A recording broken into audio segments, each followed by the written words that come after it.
What's good, YouTube? And welcome to the house. We're back with another Market Watch today. Now, some of you may remember the OTS Pack 5 and 9 controversy. OTS Pack 9 sold out completely from Konami, and they replaced it for many stores with OTS Pack 5. And we've seen Ghost Ogre. Remember, it was at 90. It even spiked up. Well, now it's all the way back to 70 for the Ultimate Rare. Terraforming surprisingly hanging in there, and Zodiac Whiptail trailing on down. Oh, Zoo format. Fully hollow out Zoo format's getting cheaper. This gets bought out time and time again. I'm sure somewhere in the future someone will try to hype Zoo format again. But the whole point of this, and we do see it similarly 72 over here on eBay, is that OTS Pack 9 has a buyout with Elemental Hero Stratos, and even though there's somewhat decent quantities already coming back, Stratos is going up because the Evil Hero archetype seems really good, and they keep making different kinds of heroes, such as the Vision Hero cards, which actually have a decent few in the mix.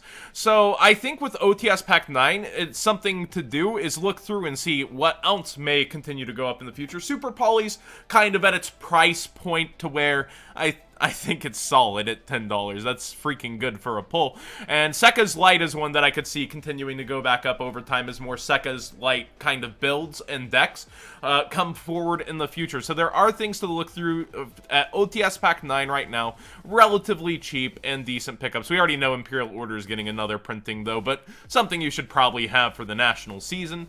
There's just a ton to go through here and think about when you look at it. But mainly, let's start with that Stratos buyout. Yes, 42 also on eBay. It doesn't stop there with the heroes. Evil heroes are giving a lot of hype. They're an old favorite to many duelists, and anything that can generically do good with heroes, including, you know, Darklaw, tends to go up around here. Yes, I wonder how many times we've actually featured Ultimate Rare Darklaw on Market Watch for getting bought out specifically, or getting a spike. Here we see it once again at $60, only 5 prices. It's just one of those cards that continues to age very well, despite having versions that are very, very affordable. So something to maybe do sooner than later with only 44 different sellers on market is go ahead and get you some Darklaws if you're thinking about heroes once again. If you hung up the cowl and might want to return to the deck, yeah, make sure you have some form of Darklaw. You're almost always going to be including him, I feel like, in a competitive strategy, but almost all the way towards 70 after this $60 one on eBay as well. Now, it doesn't stop there with the heroes. Quantities are running out for both versions of Elemental Hero Honest Neos, even though it got a very recent Battles of Legend Relentless Revenge printing, secret rare to note, so not the Duel Saga Ultra Rare that some people like, some people don't. And it seems to be the more popular version now, but still, disappearing from the market, something else to consider getting sooner rather than later. Now, we've said this several times on Market Watch, we don't know when Savage Strike will be getting its reprints, and I just want to note, Pot of Extravagance keeps creeping up, keeps creeping up, keeps creeping up. I don't think it's in enough Top Cut decks to warrant this price, but combined with its shorter printing within the set, this is what happens. Yes, you can play it in Trickstars. You can play it in Guru Control. Altergeist or, you know, Bubbling YCS is doing okay at regionals. But that's 3 decks. And when we look at the representation in Top Cut versus the amount of decks actually playing Extravagance, its price is quite extravagant. It's just, to me, I would get rid of these before the off season if I'm not playing them in my WCQ set. Yes, we don't know when they're getting reprinted, but we've seen massively amazing meta cards such as Ash Blossom tank during the off season. I don't know what we'll see Phantasme go towards during that, but I would definitely have a guess that Pot of Extravagance being played in so few decks that we could see it fall back towards that 50 point only during the off season, and maybe it won't get there. Maybe it'll get to 60. Let me know what you guys think in the comment section down below about the potential for this to go up or go down, or where it's realistically going to end up landing. And anything else from Savage Strike that you think is being kind of overlooked right now. Psychic Wielder falling all the way to 6, a pretty good engine for level 3s. Cyber's Quantum Dragon actually slowly creeping on up over here. I'm not missing you. You're a good card. And of course, we're World Legacy Guard Dragon used in so many different combos that are very degenerate for moving that link pointer for the Guard Dragon engine. But also over here on eBay, a little bit cheaper, still towards 70, 72. So we see some quantities running out on TCG Player that are still somewhat abundant on eBay. Fire Formation Tenki has gone up. We've got the announcement of new Fire Fist support, a fan favorite, along with gadgets and other such things. I would definitely think MCole40 would have the better names for gadget buyouts than I might. Gold and silver, we're looking at you. They have so many printings, though. But Fire Formation Tenki, the ultimate rare, has been bubbling up a few times.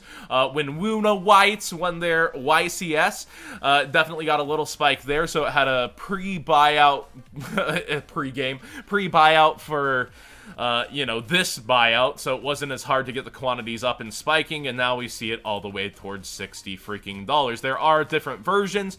I believe there's a secret rare that looks nice, if I'm not mistaken. The super rare actually starting to slowly go up here.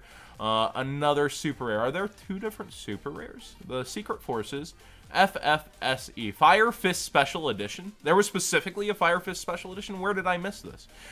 There is the Gold Secret. That's why people would stay away. My memory, it was cloudy.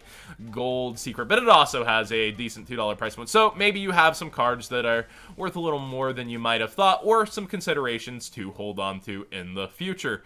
Speaking of new support, Geminis have a structure deck announced, and this is one of the best pieces of Gemini support. Now, with buyouts like this, I always have two thoughts.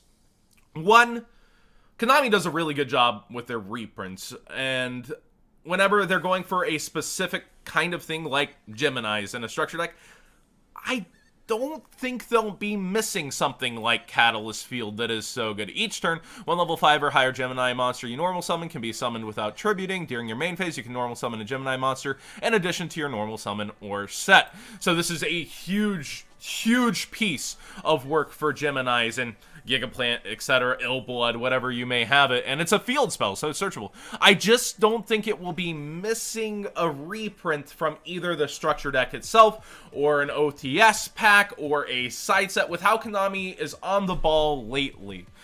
We saw Jackal King reprint. How many people spent their $20 on Jackal King? Whenever you see buyouts like this, I don't think they're gonna miss the mark when there's only one printing. We can see cards like Fire Fist Tenki. Yes, it's going up because it's a hollowed out ultimate rare.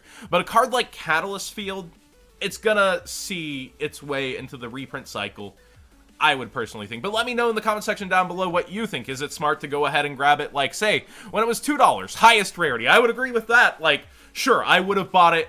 I saw the structure deck. I think it's gonna be amazing. I want the highest rarity version. Yes, then I agree. But would you be buying it for $5? Will you be buying it for higher? What do you guys think? And Gemini players, I know I'm reaching a dark place. What do you guys think? Dengirsu is heading up further on TCG Player with only 12 prices, almost hitting 40 now, spiking almost 10 ahead of the next card in the set as an ultra rare takes the top. Could we see it hit 50, similar to Luster Pendulum back in the day? A non-secret rare taking over the set. Well, over here on eBay, it's still a little bit cheaper. It's resisting that price climb through multiple prices. So again, that fair and open market might help keep it cooler, and we do have the special editions coming. But let me know, by the time we're a week out from the WCQ, what do you guys think Dengirsu will be? I'm calling that it'll probably be around 40. The Orcust engine is a lot of people's choice to go with, and this is a very key component, and a lot of people playing two of them things. No material, not really finding its way into the format so much as people might have first thought. Remember those $70 pre-sales? That's an ouch. Ghost Sister, like I said, very similar to Ghost Reaper. I don't think she'll be played in the format as much. Dipping down further, Cherubini, you gotta have BA really doing something or get something going for it to spike, I think. Besides regionals, you gotta really punch it in a home top 4 of a YCS or WCQ itself, I would think. Not just a Nationals, a WCQ, to be clear. For people confused, Nationals are about regional size events, but they matter a lot still. Like, the best players in an area still coming together. So I'd put it like above a regional, similar to an ARG or PPG, where you have that concentrated better player field clashing heads. But yeah, you need Cherubini to do something YCS level or better, in my opinion. Signet mining has surprisingly really quelled down. It's almost all the way down to 23. Just being overprinted in the set made it that available, and not everyone is going to choose to pick it up in their salad boys. It's kind of, I've seen different builds, even people packing Infernoids into them, and that's something I haven't looked at, by the way. I actually want to peek in on that live video editing done cheap. Infernoids. I haven't looked this up, and it's been topping several places. Looks like Decatron's holding. Ulti and Nanku's up back a little. Ulti Tierra is actually up a bit. Again, always check both. This is kind of just me live looking to see if it's peaking real bad. It doesn't seem terrible. Dollar SECE first edition. Yeah, it's relatively easy still to get your Infernoid deck. The Void cards, the Void Vanishment. Let's double check that too at the end here. $6 under market price. So Infernoid's still pretty cool that they're mixing with Salad Boys. Not everyone's going for it. Not everyone's claiming it's optimal. But it is topping, and it is interesting. Let me know what you guys think of that also in the comment section down below. Did you enjoy today's Market Watch? I know I went a little off the beaten path. Subscribe if you haven't already. Give this video a thumbs up if you did enjoy that conversation. And thank you so much for watching.